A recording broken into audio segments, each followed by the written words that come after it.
ఈరోజు చదువులో నాణ్యమైన విద్య అనేది రావడం లేదు. ప్లస్ అదేవిధంగా సరైనటువంటి స్కిల్స్ కూడా అందివ్వడం లేదు.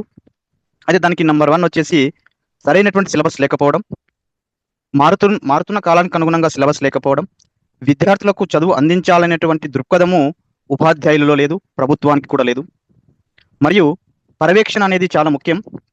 క్రింది స్థాయి నుంచి అంటే ప్రాథమిక స్థాయి నుంచి పై స్థాయి వరకు విద్యలో నాణ్యమైన విద్య అందడం లేదు, పర్యవేక్షణ కూడా లేదు, కాలానుగుణంగా సిలబస్ రావడం లేదు, మరియు సౌకర్యాలు కూడా లేవు సార్.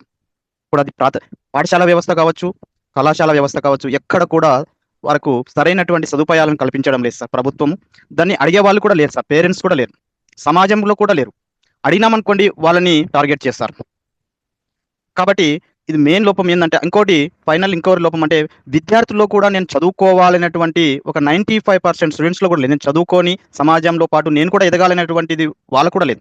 దానికి కారణం ఏమిటి అంటే పిల్లల్లో వారికి అవగాహన కలిగించలేకపోవడం.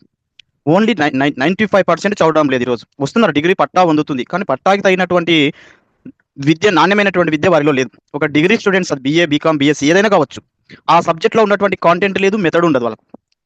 అయితే మళ్ళీ మార్క్స్ చూస్తావా, ర్యాంక్స్ చూస్తావా, వాళ్ళకు ఇప్పుడు గ్రేడ్ సిస్టమ్స్ ఉన్నాయి. అందరికీ ఓ గ్రేడ్ ఉంటుంది, కానీ ఆ ఓ గ్రేడ్కి సంబంధించినటువంటి ఏదైనా వాళ్ళ సబ్జెక్ట్ క్వశ్చన్స్ చేసినామనుకోండి వాళ్ళు చెప్పలేకపోతున్నారు.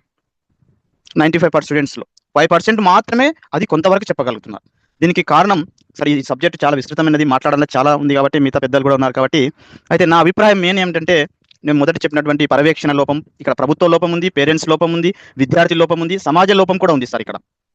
కాబట్టి ఈ లోపాలు పోవాలంటే మనం కంపల్సరిగా ఈ జస్టిస్ మూవ్మెంట్ ఆఫ్ ఇండియా వారి యొక్క ఆధ్వర్యంలో ప్రభుత్వానికి, సమాజానికి, తల్లిదండ్రులకు, విద్యార్థులకు మెయిన్గా తరగతి గదిలో వారికి అవేర్నెస్ కలిగించి రాబోయే కాలంలోనైనా సరే, రాబోయే తరాలలోనైనా సరే